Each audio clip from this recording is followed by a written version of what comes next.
সাধনবাবু একদিন সন্ধ্যেবেলা কাজ থেকে ফিরে তার ঘরে ঢুকে দেখলেন মেঝেতে একটা বিঘত খানেক লম্বা সরু গাছের ডাল পড়ে আছে।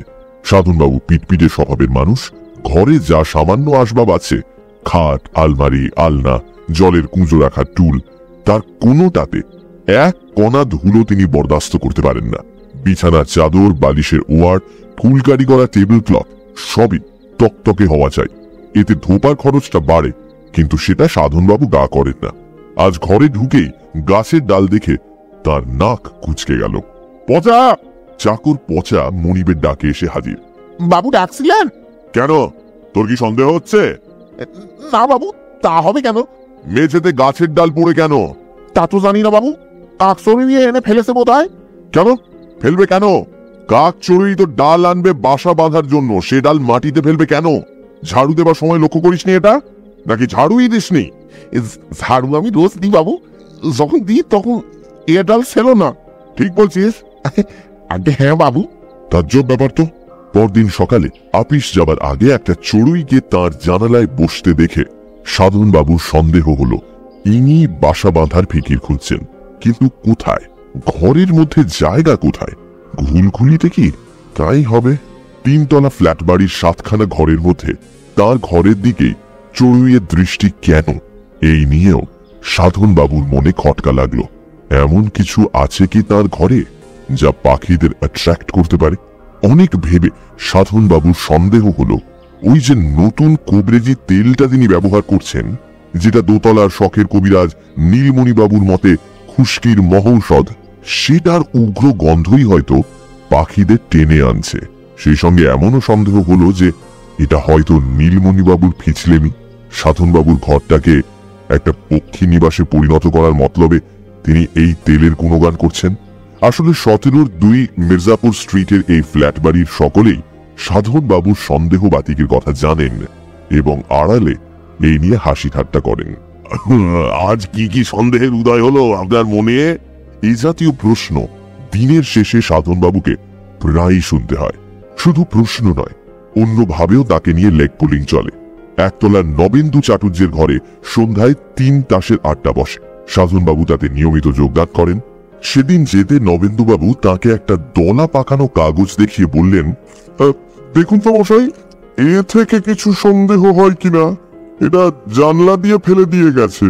আসলে কাগজটা নবেন্দুবাবুরই মেয়ে মিনির অঙ্কের খাতার একটা ছেঁড়া পাতা। সাধনবাবু কাগজটাকে খুলে সেটার দিকে কিছুক্ষণ এক দৃষ্টে চেয়ে থেকে বললেন, এটা তো সংখ্যা দিয়ে লেখা কোনো সাংকেতিক ভাষা বলে মনে হচ্ছে। নবেন্দুবাবু কিছু না বলে চুপটি করে চেয়ে রইলেন সাধনবাবুর দিকে। কিন্তু এটার তো মানে করা দরকার, বললেন সাধনবাবু। ধরুন এটা যদি কোনো হুমকি হয়, তাহলে? সংকেতের পাঠোদ্ধার হয়নি অবশ্য, কিন্তু সেটা বড় কথা নয়। কথা হলো এই কাগজের দলা থেকে সাধনবাবুর সন্দেহ কোন কোন দিকে যেতে পারে সেইটি দেখা। সাধনবাবু বিশ্বাস করেন যে গোটা কলকাতা শহরটাই হলো ঠগ, জুয়াচোর, ফন্দিবাজ, মিথ্যেবাদীদের ডিপো। কারুর উপর ভরসা নেই, কাউকে বিশ্বাস করা চলে না।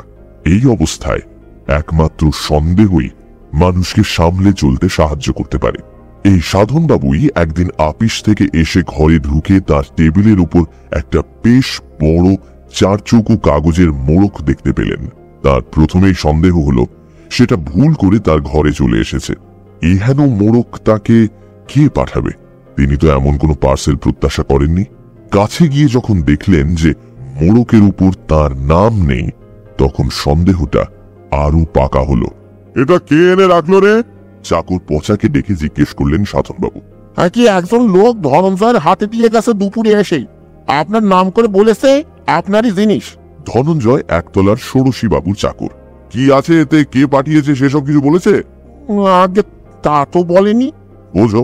সাধনবাবু কাঁধের চাদরটা আলনায় রেখে খাটে বসলেন। রীতিমতো বড় মোড়ক, প্রায় একটা 5 নম্বর ফুটবল ঢুকে যায় ভিতরে। অথচ কে পাঠিয়েছে জানার কোনো উপায় নেই। সাধনবাবু খাট থেকে উঠে এগিয়ে গিয়ে মোড়কটা হাতে তুললেন। বেশ ভারী, কমপক্ষে 5 কিলো। সাধনবাবু মনে করতে চেষ্টা করলেন শেষ কবে তিনি এই জাতীয় মোড়ক পেয়েছেন। হ্যাঁ, বছর 3 আগে খড়দায় তার এক মাসিমা থাকতেন। তিনি পাঠিয়েছিলেন আমসত্ত্ব। তার মাস 6 মধ্যেই সেই মাসিমার মৃত্যু হয়। আজ সাধনবাবুর নিকট আত্মীয় বলতে আর কেউই অবশিষ্ট নেই। পার্সেল কেন, চিঠিও তিনি মাসে 2-1টার বেশি পান না। এই মোড়কের সঙ্গে একটা চিঠি থাকা অস্বাভাবিক হতো না, কিন্তু তাও নেই, কিংবা হয়তো ছিল। সাধনবাবুর সন্দেহ হলো ধনঞ্জয়ের অসাবধানতা হেতু সেটি খোয়া গেছে। একবার ধনঞ্জয়ের সঙ্গে কথা বলা দরকার। তাকে ডেকে পাঠানো অনুচিত হবে মনে করে সাধনবাবু নিজেই নিচে গেলেন। ধনঞ্জয় উঠোনে বসে হামানদিস্তায় কি যেন ছেঁচছিল। সাধনবাবু ডাকে উঠে এলো, আজ তোমার হাতে কেউ একটা পার্সেল দিয়ে গেছিল আমার নাম করে? আগে হ্যাঁ। সঙ্গে চিঠি ছিল? কই না তো। কোত্থেকে আসছে সেটা বলেছিল? ও মদন না কি জানি একটা নাম বললেন। মদন? তাই তো বললেন। মদন নামে কাউকে চেনেন বলে মনে করতে পারলেন না সাধনবাবু। কি বলতে কি বলছে লোকটা কে জানে। ধনঞ্জয় যে একটি গবেট সে সন্দেহ অনেকদিনই করেছেন সাধনবাবু। চিঠিপত্র কাগজ কিছু ছিল না সঙ্গে? একটা কাগজ ছিল, তাতে বাবু সই করে দিলেন। কে, ষোড়শী বাবু? আগে হ্যাঁ। কিন্তু ষোড়শী বাবুকে জিজ্ঞেস করে কোনো ফল হলো না। একটা চিরকুটে তিনি সাধনবাবুর হয়ে সই করিয়ে দিয়েছেন বটে, কিন্তু সেটা কোথা থেকে এসেছিল খেয়াল করেননি। সাধনবাবু আবার নিজের ঘরে ফিরে এলেন। কার্তিক মাসের সন্ধ্যা, শীতটা এর মধ্যে বেশ অনুভব করা যাচ্ছে। সামনে কালী পুজো, তার তোড়জোড় যে চলছে সেটা মাঝে মাঝে বোমা পটকা। পাড়াতেই একটা বোমা ফেটেছে, আর সেই মুহূর্তে খাটে বসা সাধনবাবুর শির দাঁড়া দিয়ে একটা বিদ্যুৎ খেলে গেল। টাইম বোমা? ওই মোড়কের মধ্যে টাইম বোমা নেই তো, যেটা নির্দিষ্ট সময়ে ফেটে তার ইহজগতের লীলা সাঙ্গ করে দেবে? এই টাইম বোমার কথা ইদানিং খুব শোনা যাচ্ছে। সারা বিশ্বের সন্ত্রাসবাদীদের এটা একটা প্রধান অস্ত্র, কিন্তু তাকে বোমা পাঠাবে কেন? প্রশ্নটা মনে আসতেই সাধনবাবু উপলব্ধি করলেন যে ব্যবসায়ী হওয়ার ফলে তার শত্রুর অভাব নেই। কন্ট্রাক্ট পাওয়ার জন্য তোষামোদ ধরাধরি তাকেও করতে হয়, তার প্রতিদ্বন্দ্বী ব্যবসায়ীদেরও করতে হয়। যদি তিনি পেয়ে যান সে কন্ট্রাক্ট, তাহলে অন্যেরা হয়ে যায় তার শত্রু। এ তো হামেশাই হচ্ছে। পচা ডাকটা দিয়েই বুঝতে পারলেন যে তার গলা দিয়ে পরিষ্কার আওয়াজ বেরোচ্ছে না, গলা শুকিয়ে কাঠ হয়ে গেছে। কিন্তু তাও পচা হাজির। বাবু ডাকলেন? কিন্তু কাজটা কি ভালো হবে? সাধনবাবু ভেবেছিলেন পচাকে বলবেন পার্সেলে কান লাগিয়ে দেখতে টিক টিক শব্দ শোনা যাচ্ছে কিনা। টাইম বোমার সঙ্গে কলকবজা লাগানো থাকে, সেটা টিক টিক শব্দে চলে। সেই টিকটিকি একটা পূর্ব নির্ধারিত বিশেষ মুহূর্তে প্রচন্ড বিস্ফোরণে পরিণত হয়। পচা যখন কান লাগাবে তখনই যদি বোমাটা। সাধনবাবু আর ভাবতে পারলেন না। এদিকে পচা বাবুর আদেশের জন্য দাঁড়িয়েই আছে। সাধনবাবুকে বলতেই হলো যে তিনি ভুল করে ডেকেছিলেন, তার কোনো প্রয়োজন নেই। এই রাতটা সাধনবাবু ভুলবেন না কোনোদিন। অসুখ বিসুখে রাত্রে ঘুম হয় না, এটা স্বাভাবিক, কিন্তু চরম আতঙ্কে এই শীতকালে ঘর্মাক্ত অবস্থায় সারা রাত ঠায় বিছানায় বসে কাটানোর অভিজ্ঞতা তার এই প্রথম। কিন্তু সকাল পর্যন্ত যখন বোমা ফাটল না, তখন কিছুটা আশ্বস্ত হয়ে সাধনবাবু স্থির করলেন যে আজ এই সন্ধ্যায় মোড়কটা খুলে দেখতে হবে তার মধ্যে কি আছে। তার নিজেরও মনে হয়েছে যে তার সন্দেহটা মাত্রা ছাড়িয়ে যাচ্ছে। কিন্তু সন্ধেবেলা এমন একটা ঘটনা ঘটল যে সাধনবাবুর আর মোড়ক খোলা হলো না। অনেক লোক আছে যারা খবরের কাগজের আদ্যপান্ত না পড়ে পারে না। সাধনবাবু এই দলে পড়েন না। প্রথম এবং মাঝের পাতার খবরগুলোর শিরোনামে চোখ বুলিয়েই তার কাগজ পড়া হয়ে যায়। আজও তার ব্যতিক্রম হয়নি। তাই উত্তর কলকাতায় খুনের খবরটা তার দৃষ্টি এড়িয়ে গিয়েছিল। আপিস থেকে ফিরে একতলায় নবেন্দু চ্যাটার্জির ঘরে একটা বড় রকম দাপাদাপি চলছে শুনে কারণ জিজ্ঞেস করে তিনি ঘটনাটা জানতে পারলেন। পটুয়াটোলা লেনে খুন, হত ব্যক্তির নাম শিবদাস মৌলিক। কথাটা শুনে সাধনবাবুর একটা সুপ্ত স্মৃতি খোঁচা খেয়ে জেগে উঠল। এক মৌলিককে তিনি চিনতেন খুব ভালো করে। তার প্রথম নাম শিবদাস কি হতেও পারে? সাধনবাবু তখন থাকতেন ওই পটুয়াটোলা লেনে। মৌলিক ছিল তার প্রতিবেশী। 3 দাসের আড্ডা বসত মৌলিকের ঘরে রোজ সন্ধ্যায়।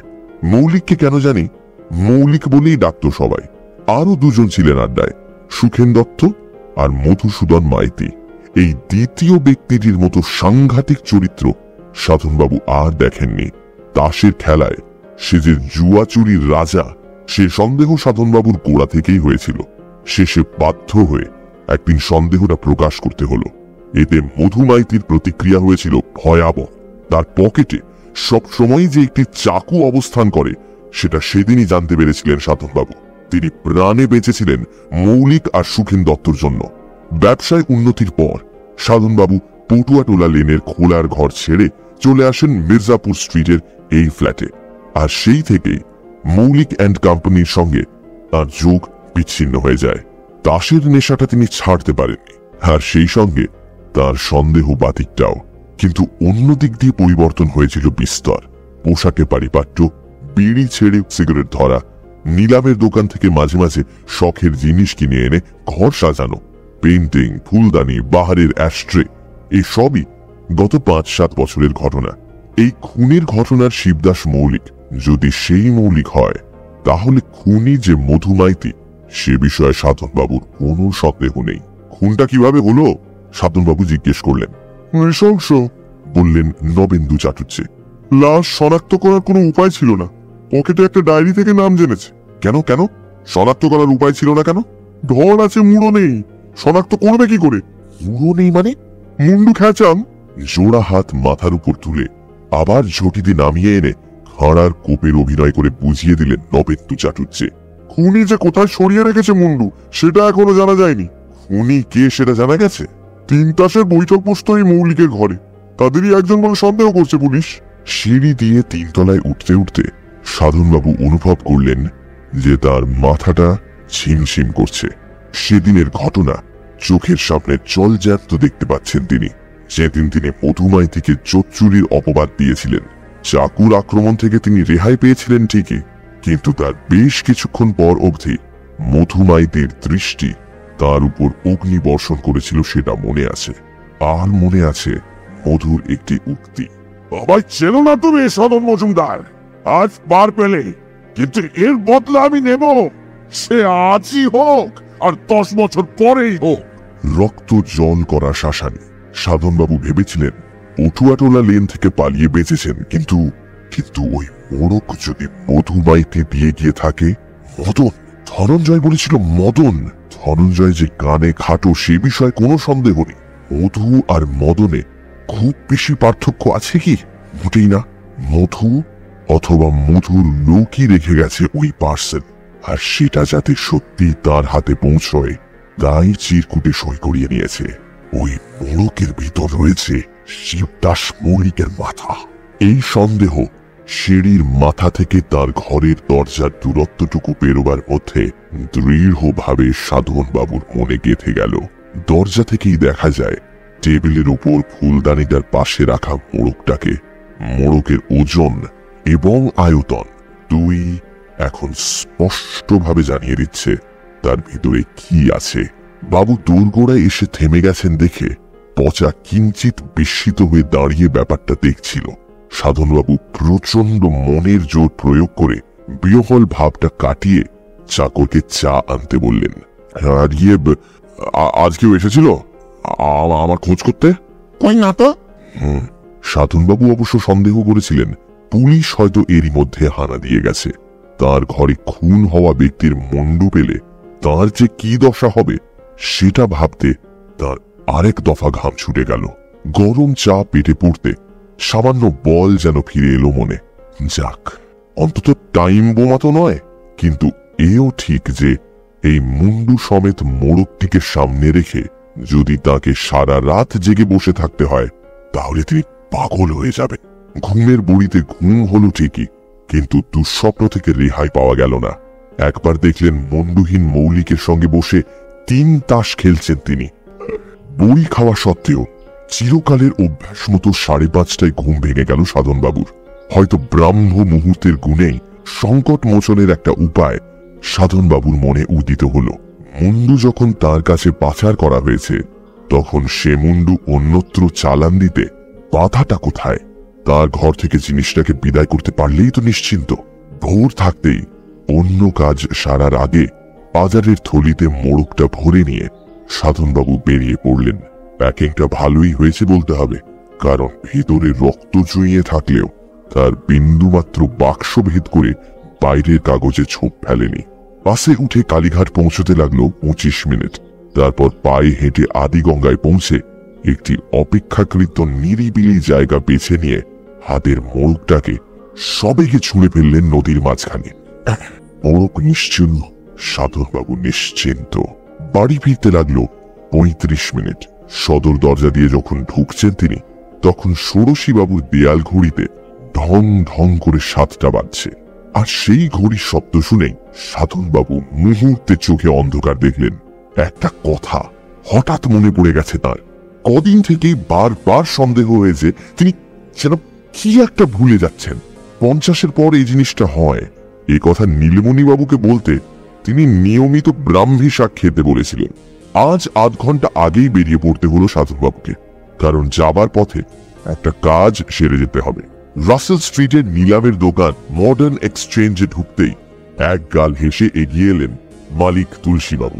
টেবিল ক্লকটা চলছে তো? ওটা পাঠিয়েছিলেন আপনি? আরে আমি তো বলেইছিলাম পাঠিয়ে দেবো, সেটা পৌঁছেনি আপনার হাতে? হ্যাঁ, মানে আপনি 500 টাকা আগাম দিয়ে গেলেন। এত পছন্দ আপনার, আপনি পুরনো খদ্দের, কথা দিয়ে কথা রাখবো না? তা তো বটেই, তা তো বটেই। দেখবেন ফার্স্ট ক্লাস টাইম রাখবে ওই ঘড়ি।